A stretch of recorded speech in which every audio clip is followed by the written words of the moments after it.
guys. This is Veronica Morrow with Reclaiming Your Life After Loss. I'm really glad to see you again since last month. So today I just want to talk about getting through those darkest days when you first lose your loved one. That initial shock can be like it's a shock to your system, and everybody handles it differently. So some people may cry and scream.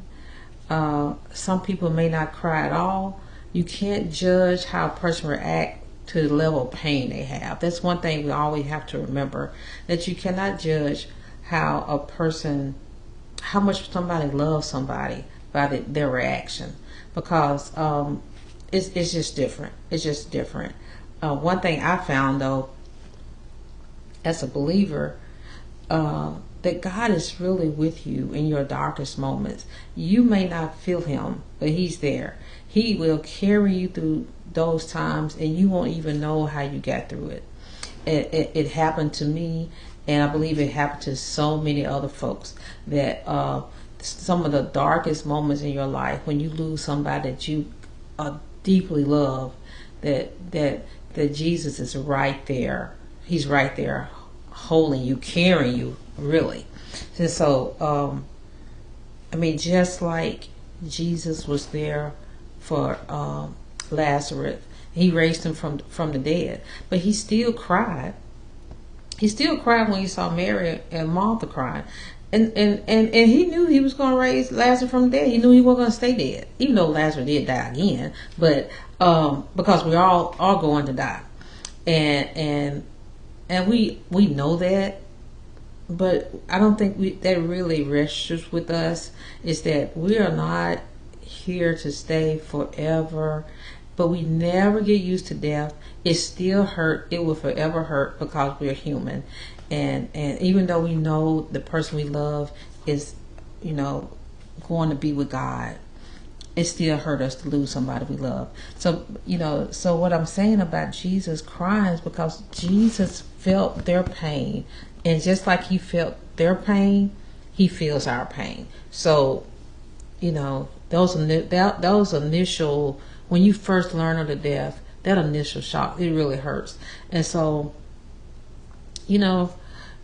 for the folks who haven't experienced this, I thank God for you. I hope you don't, but you probably will one day. But there's people every day losing folks that they love, and we have to be there to support each other. And that's really why I started this, because I know what I'm going through and what I went through, especially when my husband first died, and I just really want to help folks that are hurting like that in any way I can. I never experienced anything like that before. I didn't know that level of pain even existed. And so anything I can do to help somebody to get through those initial days and months or years, I'm willing to do. So the next thing after that initial shock is that it's just the realization that your person is not coming back. And that's a hard pill to swallow. It is. I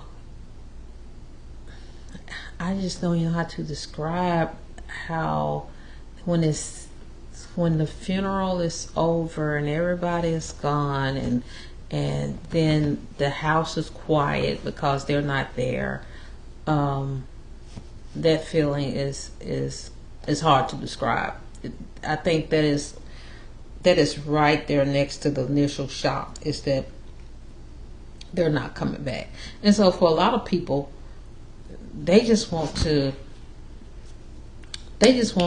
just make a clean break in a way. They get rid of all their stuff. It's hard for them to see it, so they want to get away from it. They want to run away from it. And that's good for some people. And then there's other people who they keep their stuff and they can't get rid of it.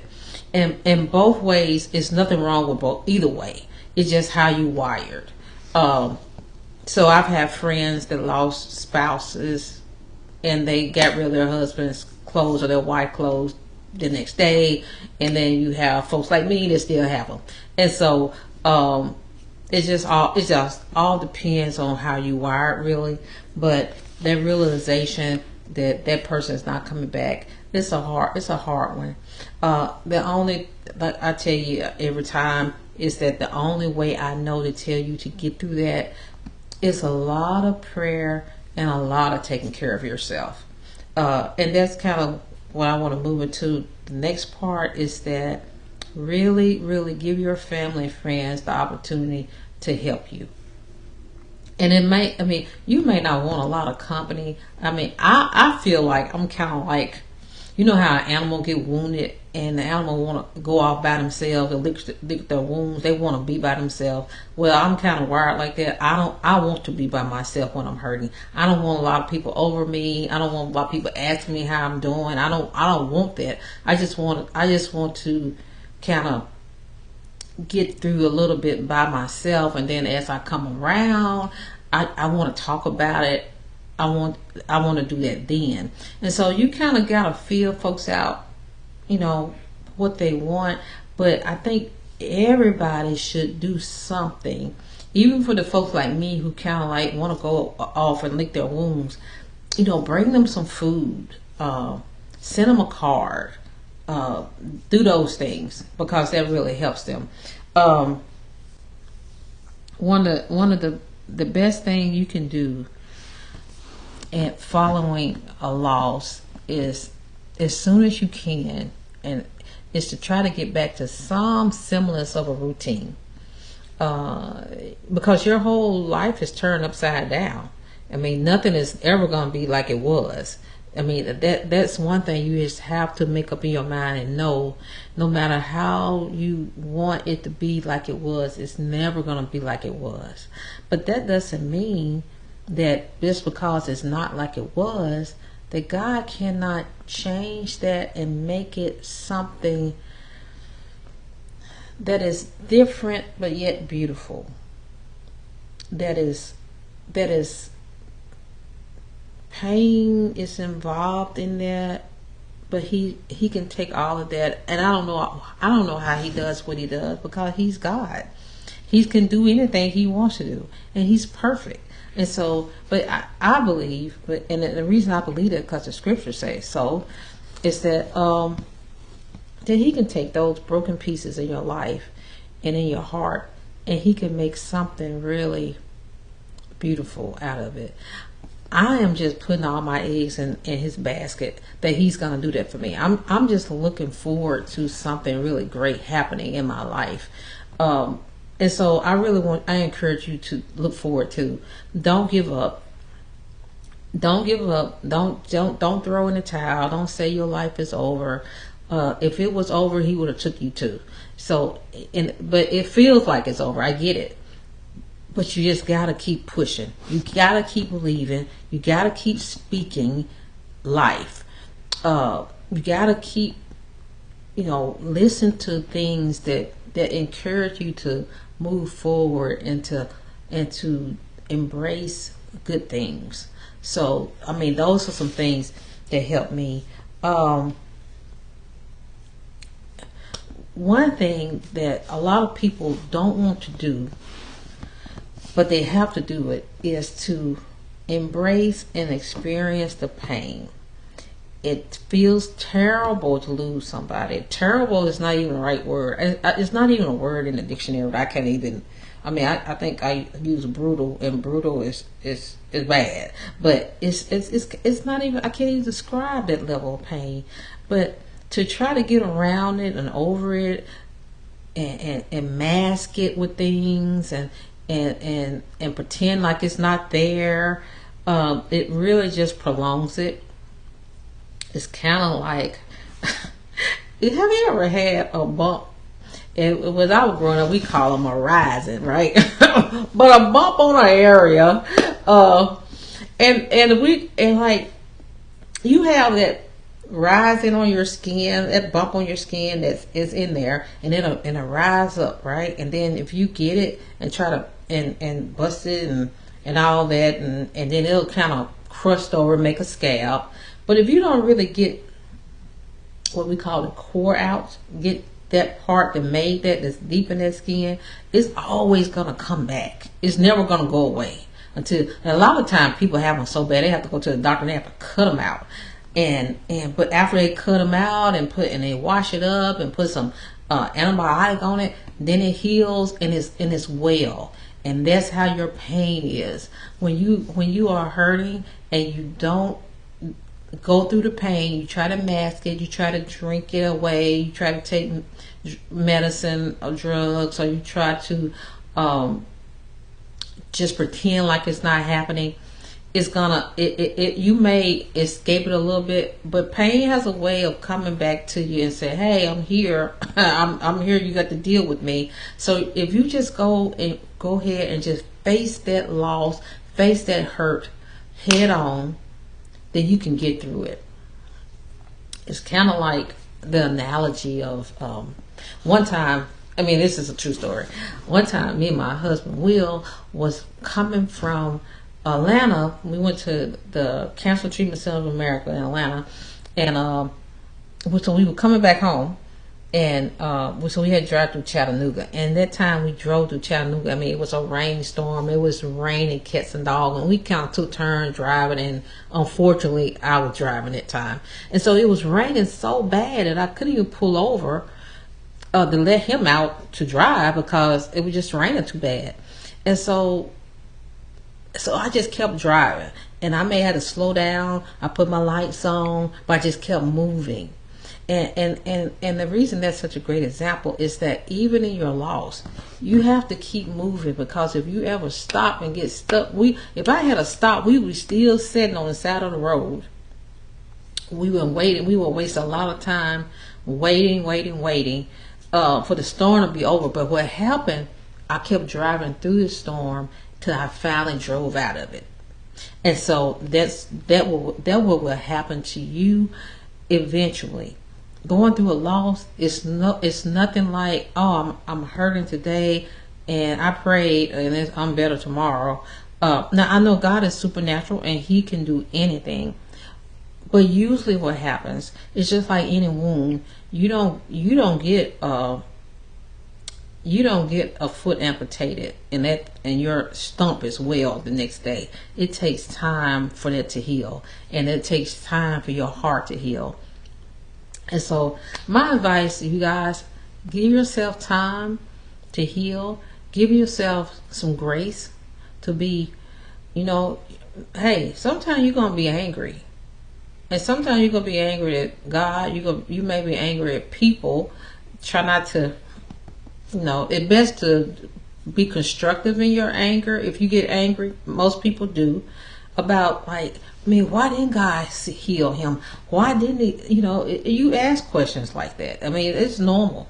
But I suggest you do some journaling, write it down. If it's just a way to get it out.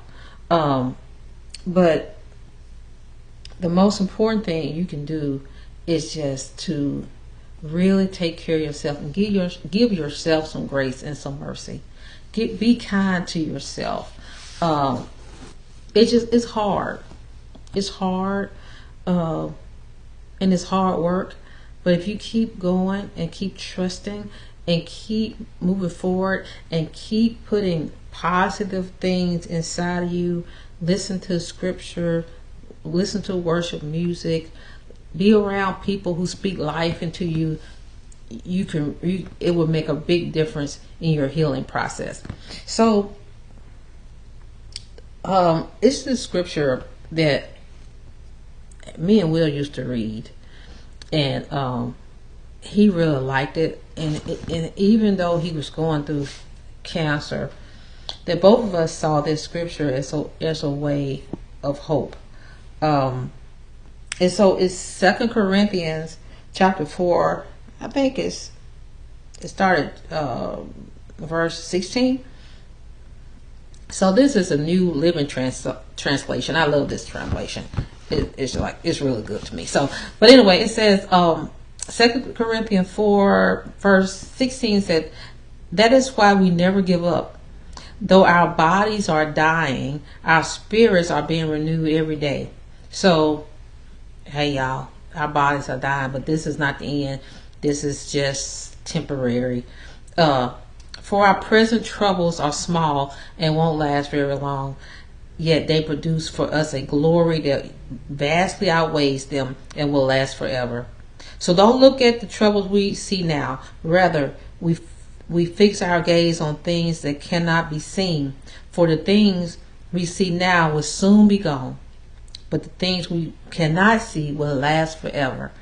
I mean, y'all, this gives me so much hope. I hope it does you. I mean, you know, I know some of you guys, when your loved one died, you really just wanted to be with them. I mean, and you're like, I don't even want to live anymore. I just want to be with them. But you know what? You're here for a purpose. God didn't leave you here for it wasn't an accident. You're still here. It's not an accident that I'm still here. So I just want you to, I hope this be an encouragement to you. I hope you do everything you can to fulfill your purpose in the earth. I hope you live your life to honor your loved one. Honor your loved one by living the best life possible. Love all you can. Honor God all you can. Give glory to his name by living the best life you can while you're still here. So that's all I have for you guys today. I hope to see you next month. And it's just gonna be a time to encourage you through your loss.